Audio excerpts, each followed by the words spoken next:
11세대의 인텔 모바일 CPU는 망했습니다. 그냥 르누아르 사세요.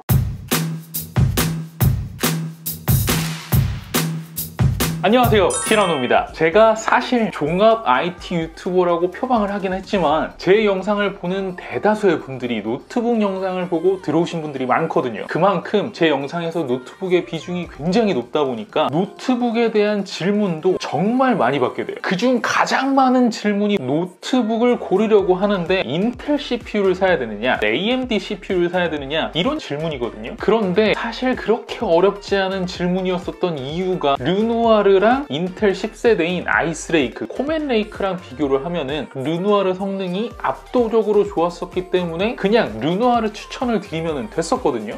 하지만 이 상황을 인텔에서도 눈치를 챈 건지 지난달에 아이스레이크의 후속작 타이거레이크를 발표했었거든요. 그리고 한 달이 지난 지난주에 드디어 타이거레이크의 신제품이 다나와에 등록이 되었습니다. 저 역시도 AMD에게 발려버린 노트북 CPU 시장에서 과연 인텔이 어떤 퍼포먼스를 보여주는 신제품을 가지고 왔을지 굉장히 궁금했지만 카드값 때문에 망설이고 있었거든요. 하지만 제가 또 유튜버로서 여러분들에게 정확하고 좋은 정보를 빨리 알려드려야 되는 책임감이 있는 사람이 아니겠습니까? 그런 사명감 때문에 바로 질러봤어요. 어때? 요만하면 안 혼날 것 같지? 지난주 금요일날 주문을 해가지고 월요일날 발송, 화요일날 배송을 받고 나서 원래는 이 제품에 대해서 리뷰를 바로 들어가려고 했었거든요. 그런데 테스트를 하다 보니 결과가 너무 충격적인 나머지 여러분들에게 빨리 알려드려야 되겠다 싶어서 바로 카메라를 켰습니다. 일단 여러분들께 타이거레이크가 뭔지부터 잠깐 설명을 드릴게요. 타이거레이크는 인텔 10세대 아이스레이크의 후속인 11세대 모바일용 CPU 코드네임이에요. 10세대 아이스레이크에 사용된 써니코브 아키텍처를 개선한 윌로우 아키텍처를 적용했다고 하는데요. 아키텍처명이 달라서 IPC 향상을 기대하시는 분이 있을 수 있겠지만 사실 이 두 아키텍처의 IPC 성능의 향상은 거의 없다고 합니다. IPC 성능을 향상시키기보다는 전력 소모 대비 클럭 스피드를 향상시키는 방향으로 아키텍처를 개선했다고 하는데요. 한마디로 더 낮은 온도로 고클럭을 달성해서 성능을 끌어올리는 아주 고전적인 방법을 시도했다라는 거예요. 크게 TDP가 12W에서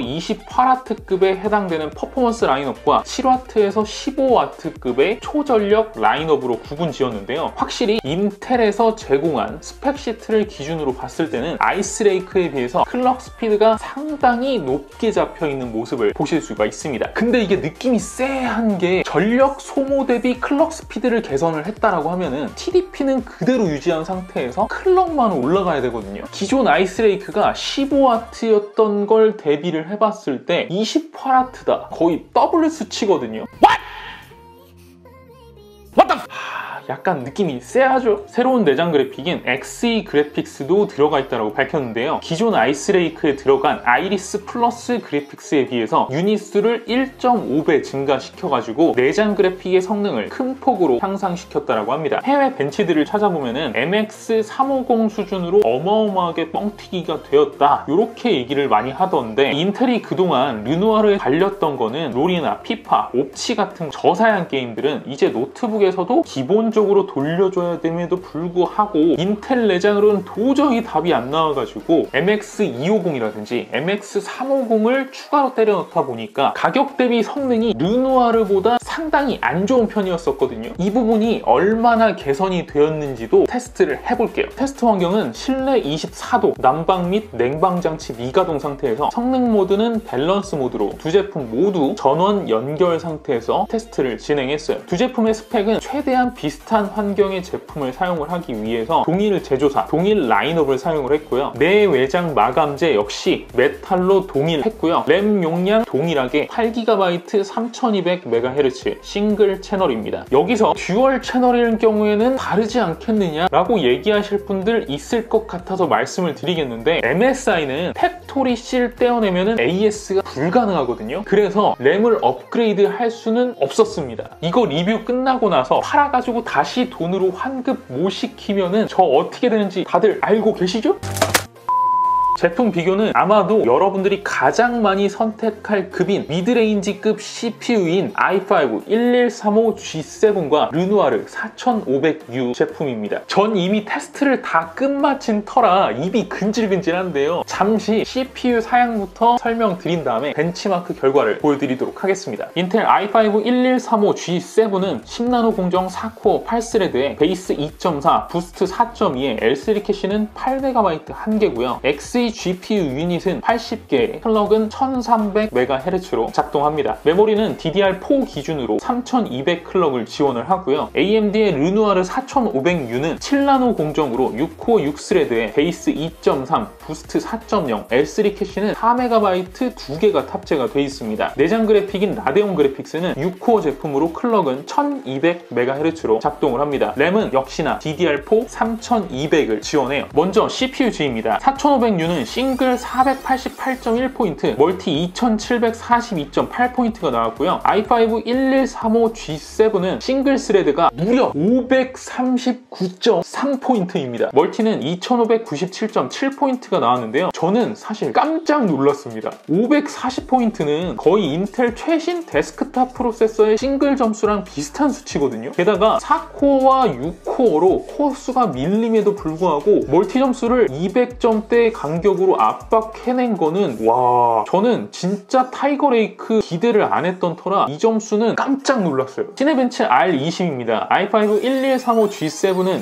2101포인트, 4500U는 2267포인트가 나왔는데요. CPUG 멀티 점수랑 거의 비슷하게 따라가는 걸로 봐서는 CPU 자체 성능 면에서는 4500U가 총 성능은 살짝 앞서고 싱글 성능은 인텔이 조금 앞서는 모양새이죠. 확실히 기존의 아이스레이크와는 차원이 다른 벤치 스코어를 보여주고 있어요. 그래픽 벤치도 돌려봐야 되겠죠. 일단 타임스파이부터 보시면은 i5 1135G7이 그래픽 스코어 885점, CPU 스코어 3858포인트로 그래픽 스코어 679포인트, CPU 스코어 3637포인트를 달성한 르누아르 4500U 제품에 비해서는 소폭 앞서는 성능을 보여주고 있습니다. 파스도 마찬가지인데요. 그래픽 스코어 2170포인트, 피직스 11787포인트를 뽑은 4500U에 비해서 i5 1135G7은요. 그래픽 스코어가 2514포인트, 피직스는 12050포인트로 더 적은 코어 수임에도 불구하고 더 나은 성능을 보여줍니다. 이런 정도의 점수라면 엔비디아 MX350 정도랑 견줄 수 있는 수준의 그래픽 칩셋인데 만약 이대로 게임 프레임을 뽑아주면 인텔에도 승산이 있는 겁니다. 야, 괜히 인텔이 아니죠? 그죠? 하지만 벌써 박수를 치시면 안 됩니다. 저도 사실 여기까지 본 다음에 어라? 이 정도면 인텔이 승산이 있겠는데? 싶었는데 이게 웬걸? 식스센스급 반전이 기다리고 있었습니다. 실제 프로그램에서 느껴지는 성능에서는 이 수치와는 다른 결과치가 보여졌었는데요. 점수놀이의 대명사라며 AMD를 조롱하던 인텔 CPU가 실제로는 이 점수에 한참 못 미치는 결과치를 보여줬어요. 뭐라고 해야 될까? 스펙이 막 포항공대, 카이스트 이래가지고 뽑았는데 일은 더럽게 못하는 그런 느낌이라고 해야 될까요? 제가 지금 찍어놓은 것 기준으로 게임 영상을 비교를 해드리지만 게임뿐만이 아닙니다. 인텔의 유리한 명령어가 많이 포함된 제품을 제외하고 나면은 대부분 프로그램에서 동일한 결과치를 보여줘요. 이 이상한 현상에 대해서 조금 이따가 설명을 자세하게 드리겠지만 이렇게 실사용이 후진되는 다 이유가 있었어요. 게임 테스트입니다. i5 1135G7부터 보여드릴게요. 롤부터 보여드리면요. 풀옵션 기준으로는 평균 80프레임, 1%로 50프레임대가 측정이 됩니다. 왜 이렇게 프레임이 조금 나오지? 싶긴 하지만 사실 그냥 넘어갔거든요. 그런데 다음 게임은 더 심각합니다. 오버워치인데요. 올 낮음 기준으로 30프레임대가 찍히고요. 1%로는 무려 1프레임이 찍힙니다. 여러분들 이게 오류가 아니에요. 실화입니다. 정말 드드드드드 끊겨가지고 적이 나타났을 때는 아예 전투 자체가 불가능해요. 이게 막 나온 내장 그래픽 칩셋이라 드라이버 때문에 그런가 생각을 했다가 다시 확인을 해봤지만 지금 제가 깔아놓은 버전이 최신 드라이버거든요. 게다가 어차피 Xe는 아이리스 플러스 기반의 내장 그래픽을 뻥튀기 해놓은 거기 때문에 이거를 드라이버 이슈라고 보기도 사실 어려운 거예요. 그냥 성능이 구리다 라는 걸로밖에는 얘기가 안 됩니다. 아참!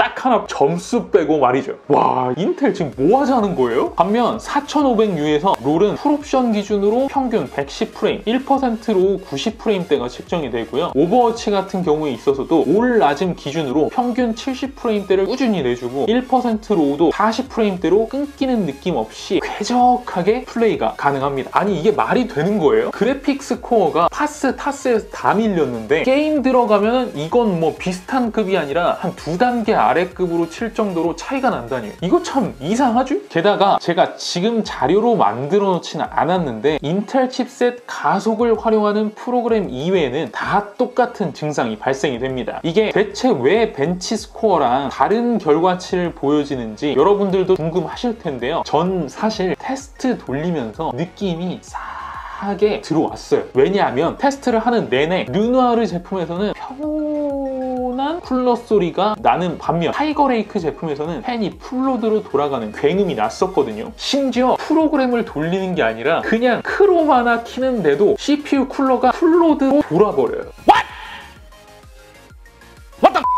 자, 이제 여러분들도 눈치채셨죠? 바로 이 녀석의 문제는 발열에 있었던 거예요. 온도 자료 모은 거를 보여드리면 이렇습니다. 롤, 오버워치 등 게임뿐만 아니라 파스를 돌리거나 심지어 애프터버너 프로그램 하나를 설치할 때도 CPU 패키지 온도가 무려 90도를 훌쩍 넘어버리고요. 100도를 육박할 정도로 어마어마하게 치솟는 상황을 보실 수가 있어요.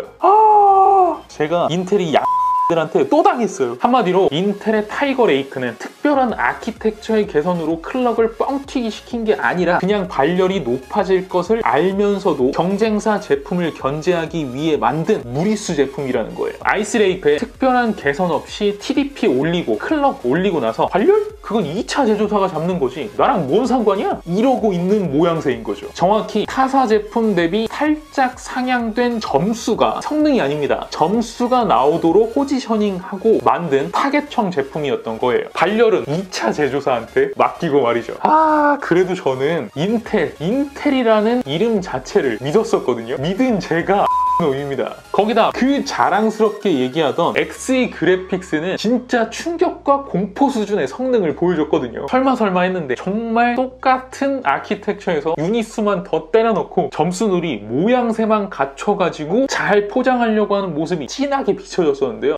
저는 어떤 이유로도 커버가 안 되는 수준의 제품을 보여줬다라고 생각합니다. 인텔이 요즘에 외장 그래픽을 만드네 마네 이런 소리들이 꽤 많이 나오잖아요. 하지만 지금 외장 그래픽 시장을 본다면 엔비디아에 비해서 라데온도 쪽을 못 쓰고 있는 상황이거든요. 그런데 그 쪽을 못 쓰고 있는 라데온의 내장 그래픽에 비해서도 완전 쪽을 못 쓰는 성능을 가진 인텔이 과연 외장 그래픽의 성능은 잡을 수가 있을까요? 외장 그래픽 나와도 이거 뭐 안 봐도 뻔할 것 같아요. 마지막으로 솔직히 가격이라도 싸면 제가 용서를 하겠는데 르누아르 4500U를 탑재한 동일 라인업 기준으로 봤을 때 가격 차이가 무려 15에서 20만 원까지도 납니다. 물론 더 비싸요. 썬더볼트 지원이라든지 포트 구성에 있어서 인텔이 유리한 면은 분명히 있지만 그런 거 다 포함해서 15만 원, 20만 원은 납득이 안 가는 정도의 수준이잖아요. 한마디로 같은 성능도 못 내는 CPU를 더 비싼 가격에 팔아먹었다 이 얘기인 거예요. 자, 오늘 영상의 결론을 정리를 해드리겠습니다. 더 비싼 가격, 더 높은 온도, 더 나쁜 내장 그래픽의 타이거 레이크. 일단 11세대의 인텔 모바일 CPU는 망했습니다. 그냥 르누아르 사세요. 어휴, 타이거 레이크는 무슨 얼어 죽을 놈의 타이거 레이크야. 고양이 레이크해라 이씨. 어휴. 자, 여기에 사용된 이 두 가지의 노트북도 곧 여러분들께 상세하게 리뷰를 해서 올려드릴 테니까요. 이 영상들도 꼭 끝까지 시청을 해주셨으면 하는 바람입니다. 자, 영상 봐주셔서 감사드리고요. 여러분들의 생각을 댓글에 주르륵 남겨주시면 제가 하나하나 답변을 드리도록 하겠습니다. 좋아요와 구독 그리고 알림 설정도 꼭 잊지 마시고요. 이상 티라노였습니다. 고맙습니다.